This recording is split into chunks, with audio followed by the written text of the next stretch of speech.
ಗುರುವಿನ ಮಹಿಮೆಯ ಮಂತ್ರಾಕ್ಷತೆ ಬೆಳಗಿತು ಈ ಬಾಳನು. ಮಂತ್ರಾಲಯ ಶ್ರೀ ಗುರುರಾಯರ ಈ ಪುಣ್ಯ ಕ್ಷೇತ್ರದಿ ಗುರುವಿನ ಮಹಿಮೆಯ ಮಂತ್ರಾಕ್ಷತೆ ಬೆಳಗಿತು ಈ ಬಾಳನು. ಮಂತ್ರಾಲಯ ಶ್ರೀ ಗುರುರಾಯರ ಈ ಪುಣ್ಯ ಕ್ಷೇತ್ರದಿ ಯತಿ ರಾಘವೇಂದ್ರ ಗುರು ರಾಘವೇಂದ್ರ ಶರಣಾದ ನಿನ್ನ ಪಾದಕ್ಕೆ. ಭಕ್ತರ ಹೃದಯೇಂದ್ರ ವರ ನೀಡೋ ವರದೇಂದ್ರ ಮಂತ್ರಾಲಯ ಚಂದ್ರನೇ.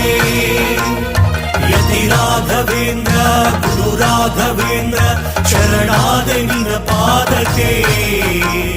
ಭಕ್ತರ ಹೃದಯೇಂದ್ರ ವರ ನೀಡೋ ವರದೇಂದ್ರ ಮಂತ್ರಾಲಯ ಚಂದ್ರನೇ.